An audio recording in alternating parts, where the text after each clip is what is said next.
Iowa Republican Congressman Steve King says you can fund a wall that we want to build with, among other things, food stamps, Planned Parenthood money. A lot of people went aghast, absolutely aghast at him. But everyone then concluded, well, he must be for starving kids and all the rest. But he comported himself very, very well in these interviews, just to put in perspective that we waste a lot of money, and we've certainly seen proof of that with a number of programs that are in serious disarray right now, including Medicaid funding.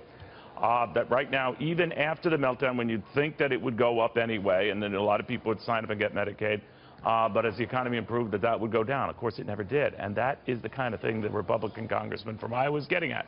He joins me right now. Steve King, very good to have you. Thanks a lot for having me on. I appreciate it. You're almost a character out of Pirates of the Caribbean now. I mean, how have you been handling that media fallout?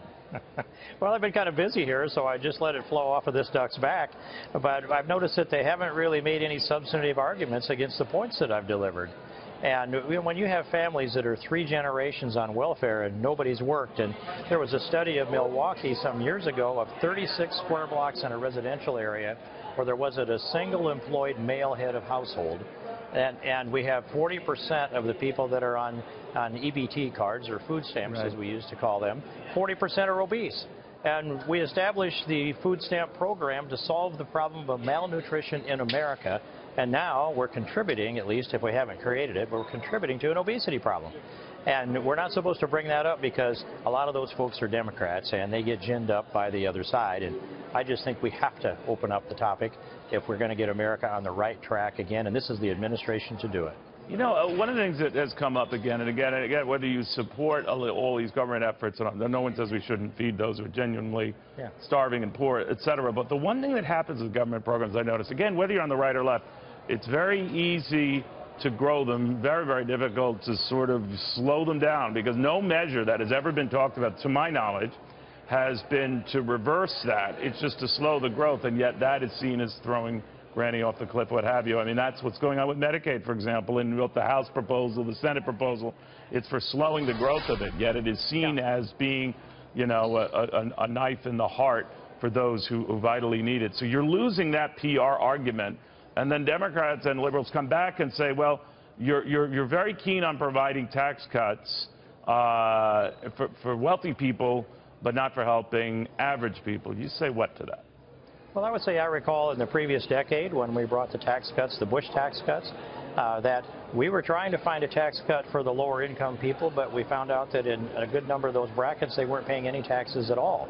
And we were left with this conundrum of how do you cut income tax on people that aren't effectively paying income tax? And yes, they're paying sales tax and other taxes, but so that's part of it. And by the way, this tax that's in Obamacare that they seem to want to leave in the Senate, that we stripped out in the House, just goes to, that was a tax that was added because of Obamacare. There are at least 10 different taxes put into Obamacare. The House wanted to strip them all out, and of course the Democrats want to demagogue that. And these taxes are only a few years old. They're only a few years old. Right. But here's my bigger point with this, and it's about government in general, Congressman, that it's very, very hard to dismantle something, even slow its growth. And I think that was a concern of Senator Tim Scott was with me earlier saying, you know, we've got to get this health care thing right, because every day, I'm paraphrasing here, is a day that it gets more intractable, more unwieldy to deal with, and putting it off is all but saying we can't handle it and never will. What do you make of that? Well, I think Tim's right, and he's done a lot to demonstrate his own skill sets. But I fought this thing. I wanted the full 100% repeal of Obamacare. I wanted to rip it out by the roots. I introduced the legislation to repeal Obamacare the day after it passed, and I brought a discharge petition in the summer of 2010 that got 173 signatures on it. I've been 7.5 years trying to rip this thing out by the roots. We're not going to get that done, Neil. And now it's because of some, I'll say, some establishment Republicans that have banded together to argue to keep some parts of Obamacare. But I think that we'll see. Well, they're keeping those 2 taxes, the ones that pay most of the fare for this, right?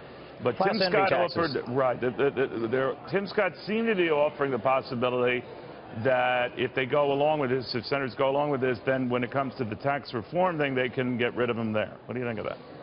Well, I always think you should get them when you take care of those things when you've got the chance. And when you kick the can down the road or you delay it and you think you're going to have a better opportunity, usually that opportunity doesn't materialize. And on balance, Neil, I'll say this about we aren't going to get the full repeal of Obamacare. we're going to end up with the best that we can get out of the political configurations of the United States Congress coupled with the presidency. But what is left of it, the socialized medicine that will be left after this is all done, I think we will get it done. I think we are going to label that the curse of Obama. And 100 years from now, it will haunt us still for not getting this 100% repealed and giving the people in this country back their God-given liberty. But you think that some form of government-run health care, maybe substantial, will continue to be the case? I do think so, and I'm the one who I would do any moral, ethical thing to end this thing completely.